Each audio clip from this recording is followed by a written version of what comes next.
کہ ایک صحابی آئے اور انہوں نے حضور سے سلام لینا چاہا. آقا کریم نے اعراض کیا، رخ پھیر لیا. وہ سمجھے شاید حضور نے ایسا کیا ہے، اور ایسا اتفاقاً بھی ہو جاتا ہے، ہمارے ساتھ بھی ایسا ہوتا ہے. رش میں ایک بندہ ادھر سے سلام کر رہا ہے، ایک ادھر سے کر رہا ہے، تو بعض وقت کوئی بندہ نظر انداز ہو جاتا ہے، تو وہ قصد نہیں ہوتا. تو وہ ادھر سے جدھر حضور کا رخ ہوا تھا ادھر سے جا کے سلام عرض کرنے لگے. تو حضور نے پھر اعراض کیا. وہ سمجھ گئے کہ یہ تو ناراضگی ہے، لیکن انہیں یہ سمجھ نہیں آ رہا تھا کہ ناراضگی کی وجہ کیا ہے. وہ ایک مدت کے بعد آئے تھے، انہیں یہ سمجھ نہیں آ رہی کہ ناراضگی کی وجہ کیا ہو سکتی ہے.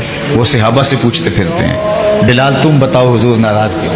عمر تم بتاؤ حضور ناراض کیوں ہیں؟ عثمان تم بتاؤ حضور ناراض کیوں ہیں؟ ہمارا بزرگ، ہمارا استاد، ہمارا باپ، ہمارا مرشد ہم سے ناراض ہو جائے اور ہمیں معلوم نہ ہو تو ہم پہلے ناراض ہو جاتے ہیں. لیکن یہ پوچھتے پھرتے ہیں کہ بتاؤ حضور ناراض ہیں، مجھے تو سمجھ نہیں آ رہی، آپ کو کوئی اندازہ ہے ناراضگی کی وجہ کیا ہو سکتی ہے؟ تو انہوں نے غور کیا اور کہا ہاں، تو نے یہ جو سونے کی انگوٹھی پہن رکھی ہے یہ ناراضگی کی وجہ ہو سکتی ہے. حضور اس کو منع فرما چکے ہیں، یہ عورت کے لیے جائز ہے، مرد کے لیے جائز نہیں. اس کو آتش دوزخ کا انگارہ قرار دے دیا حضور نے. تو ناراضگی کی شاید یہ وجہ ہو. وہ آگے بڑھے، انگوٹھی اتار کے کہا حضور اس وجہ سے ناراض ہیں، یہ رہی. آقا کریم نے انگوٹھی پکڑی اور یوں پھینک دی. ناراضگی کی وجہ یہی تھی. ناراضگی ختم ہو گئی، بیٹھ کے مجلس جاری ہوئی.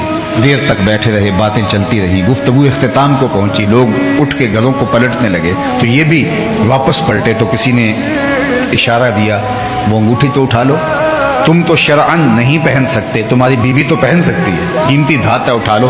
تو سنو صحابی نے کیا کہا، اللہ کی قسم یہ پڑی رہے، کبھی نہیں اٹھاؤں گا جس کو میرے حضور نے پھینک دیا ہے. اب میں اور آپ دیکھیں کہ ہم کوئی ایسی عادت تو نہیں اٹھائے پھر رہے جس کو حضور نے پھینک دیا، کوئی ایسا رویہ تو نہیں اٹھائے پھر رہے جس کو حضور نے پھینک دیا، کوئی ایسی دوستی تو نہیں اٹھائے پھر رہے جس کو حضور نے پھینک دیا ہے. ہم تو اتنے ظالم لوگ ہیں کہ حضور کی ناپسندیدہ چیزوں کو سینے سے لگائے عشق رسول کا دعویٰ کر رہے ہوتے ہیں. کیسی کیسی دوستیاں ہیں حضور کا نام لینے والوں.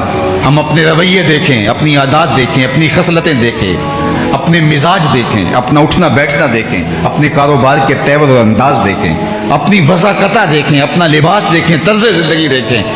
اور زبان سے دعویٰ ہے کہ ہمارے جیسا عاشق رسول زمانے میں کوئی نہیں ہے. تو میاں یہاں دعویٰ نہیں، یہاں دلیل چاہیے، اور دلیل عمل دے گا، رویہ دے گا، طرز زندگی دے گا. ہماری عادات، رویہ، ہمسایوں کے ساتھ سلوک، ماں باپ کے ساتھ سلوک، پنج گانا، اللہ کے حضور سجدہ ریزیوں کا انداز بتائے کہ ہم حضور کے غلام ہیں.